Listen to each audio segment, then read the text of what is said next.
Ahoy VC, welcome to the Personal Oasis. My name is Isaac, I'm your host, and this is The Blind Island. Today we will be taking a look at an album for review, and that album will be Derek Webb's Stockholm Syndrome.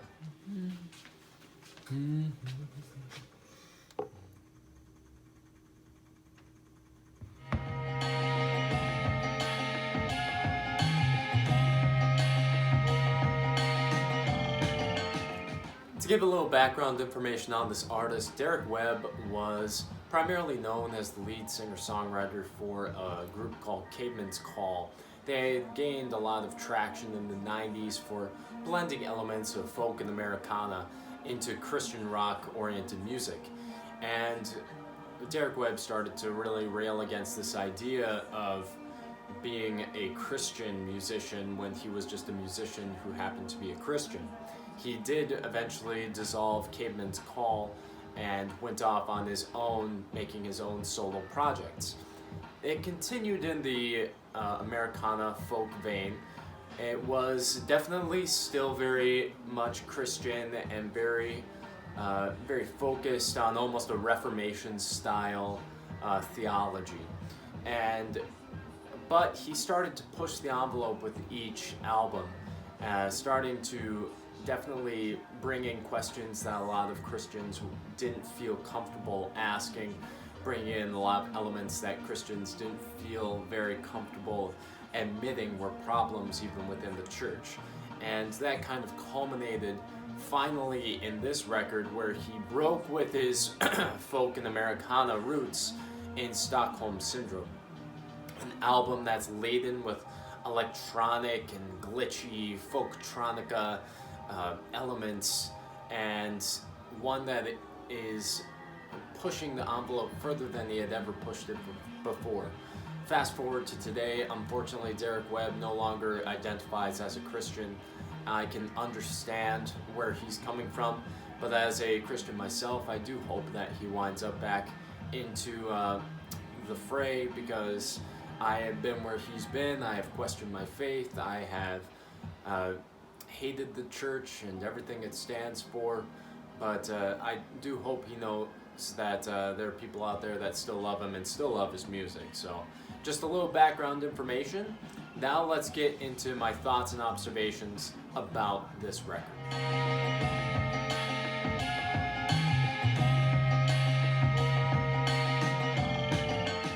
Like I said during the introduction to this record, this album is brimming with glitchy electronic noises. It is so far removed from his previous work.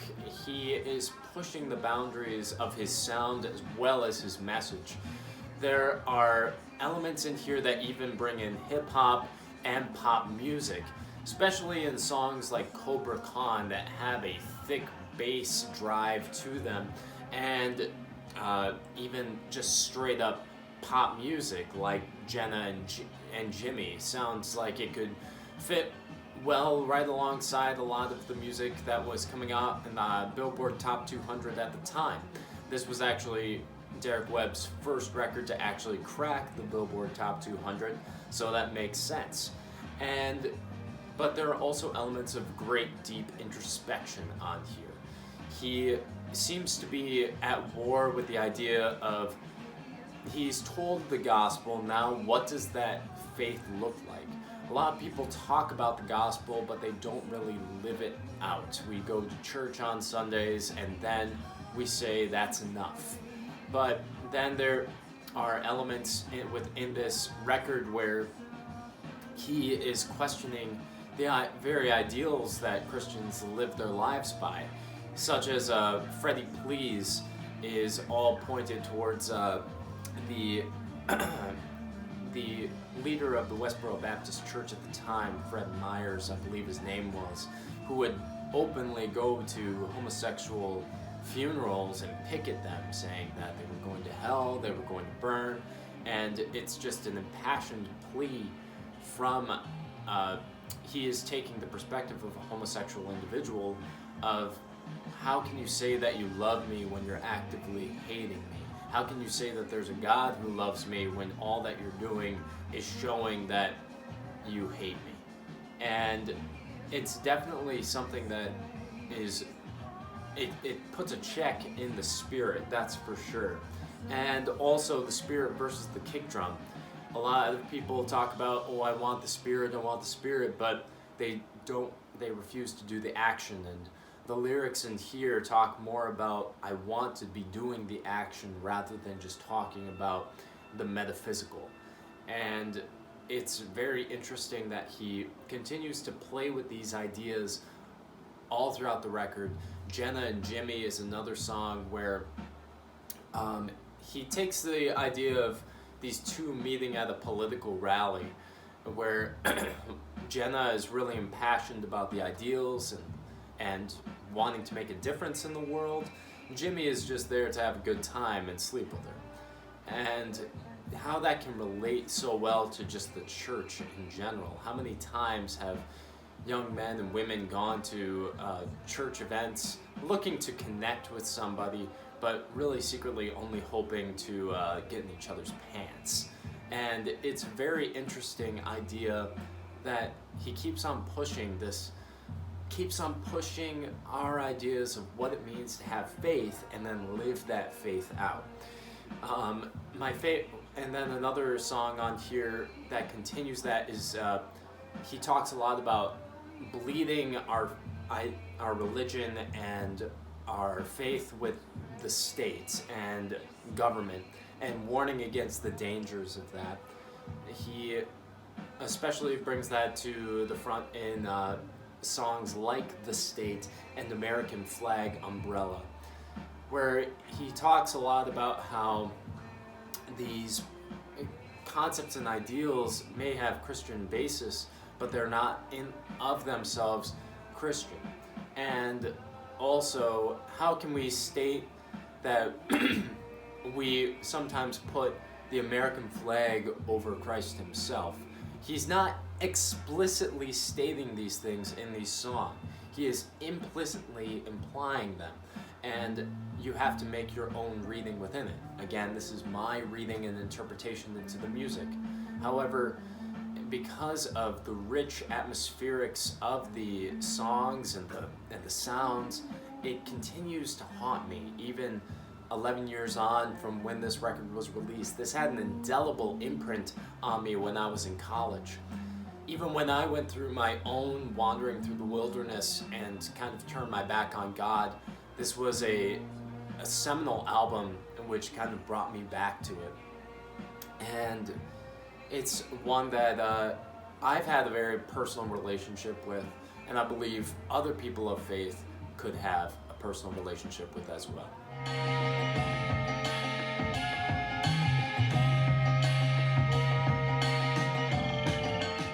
Now for track highlights, I think that there are 3 songs in here that really hit hard with me. I love one of the opening songs, Black Eye. Just the atmospherics of that, dark, drenched in synthesizers, sounding at home in a Tom York record more than a Derek Webb album.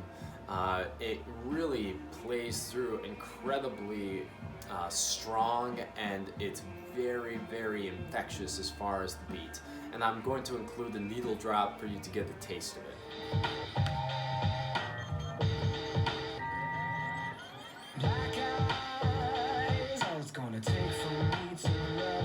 Another track on here that really captures my imagination is The Spirit versus the Kick Drum. I know that I spoke about that in the review portion, but this is also full of old licks and has this 70s funk vibe to it, especially with the drum line throughout, and even reminds me of another group called Mute Math that was very popular in the late 2000s, early 2010s. Very, very infectious and groovy, fantastic track. I'll include a little snippet of that right here.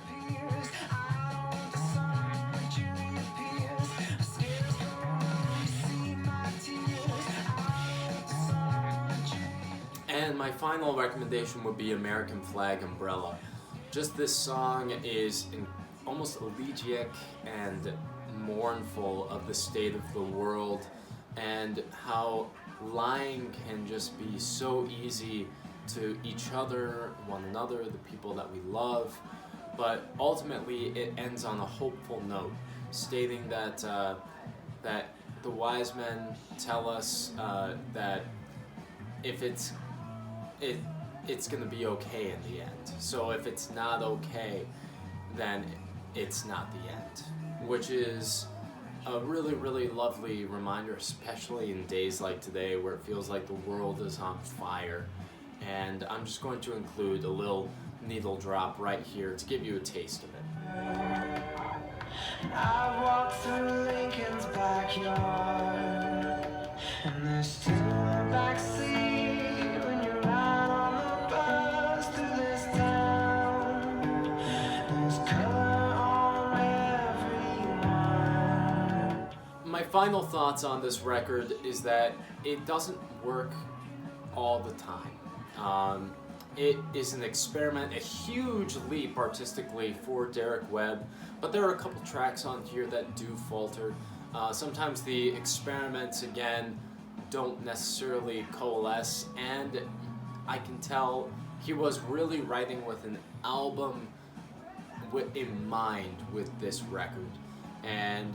But then sometimes it does get a little heavy-handed, and songs like Heaven, which are meant to be light-hearted, but it sounds almost as though he's kowtowing to his previous sound a little bit, rather than continuing on with the electric folktronica element that he was bringing in throughout the entire record.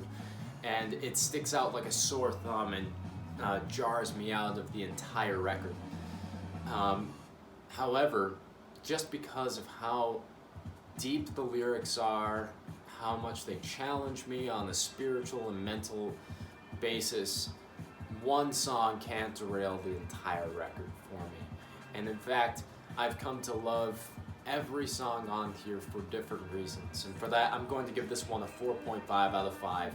In recent days, I've been spinning this one a lot, been listening to it a lot, digesting it, and realizing that our journeys are never going to end, and that they continue on, and our highs will be high and our lows will be low, and they will be again.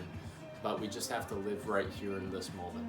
And this record has helped me to really digest that recently, and it's a fantastic album that I highly recommend everybody listen to. So guys, what did you think of Derek Webb's Stockholm Syndrome?